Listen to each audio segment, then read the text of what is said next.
These latest headlines from ABC 15 are sponsored by Lerner and Rowe Injury Attorneys. One call, that's all. Hello, Megan Thompson with your top stories right now from ABC 15 Arizona. And an ABC 15 follow-up on a heartbreaking story out of Litchfield Park. The Maricopa County Sheriff's Office is cracking down and making an arrest in an animal cruelty case. Authorities accusing 67-year-old Julie Dimmick of abandoning several animals in her home where they were locked in crates and covered in feces for weeks. Dimmick faces several charges, including abandonment. She's also receiving one count of assault of a medical professional. That's in a separate incident. Well, Phoenix firefighters, they're getting a major boost in the fight against deadly heat emergencies. Blue Cross Blue Shield of Arizona giving a $75,000 donation to the United Phoenix Firefighter Foundation. Those funds will provide 45 new cardiac monitors with built-in temperature tracking technology, as well as 120 heavy-duty coolers for fire trucks to help with on-scene cooling during heat emergencies. Since May 1st, our department responded to 212 heat-related emergencies, and we've already used the life-saving cooling intervention 15 times. The City Office of Homeless Solutions is also partnering in this effort to reach those who are most at risk. Well, ABC 15 Smart Shoppers, are you in the market for a new car? And have you considered an electric vehicle? We know the City of Phoenix is actively working towards electrification with goals for its municipal fleet and public charging infrastructure. They aim to reduce greenhouse gas emissions by 50% by the year 2030. But what will the EV market look like when the tax credit expires on September 30th? Here's Scripps News Group consumer reporter John Matarese.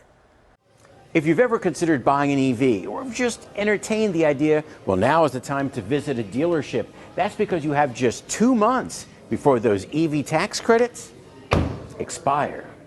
Here at this Hyundai dealership, new EVs are lined up outside, while inside, customers like Clinton Lewis are thinking of taking the plunge. No gas, electric, can run off the sun.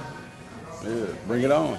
General Manager Mitch Manelli says he's seen a surge of interest the past few weeks as potential buyers realize they have till just September 30th to claim a $7,500 EV credit. A lot of customers are coming in with some interest due to the, knowledge that the incentive was possibly going away and now in fact is.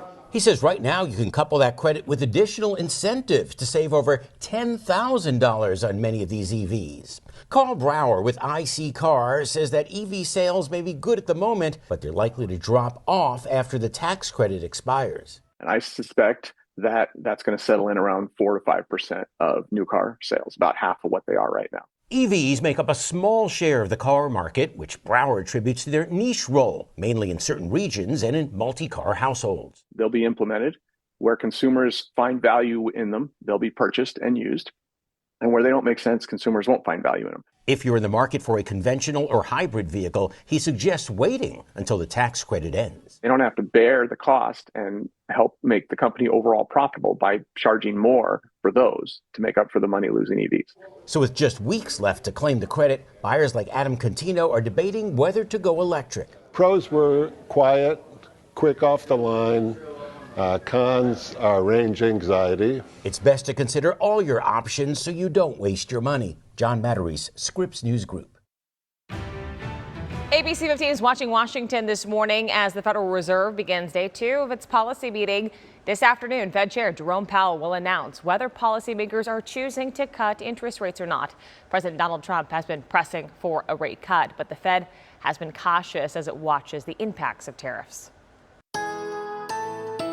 With your most accurate forecast for this Wednesday, I'm meteorologist Jorge Torres. Another hot start to the day with temperatures in the valley in the lower 90s at 8 a.m., 104 at noon, and just like yesterday, highs staying at 110 or even greater, calling for a high of 111 here in the valley. Northern Arizona, highs staying in the mid-80s in Flagstaff, mid-90s there along the Grand Circle as you head toward Page, with smoky conditions due to the Dragon Bravo fire burning there along the north rim of the Grand Canyon, where highs today will be at 90 degrees. 99 in Kingman, and as you head toward Mojave County, those highs will still be right around 110 degrees.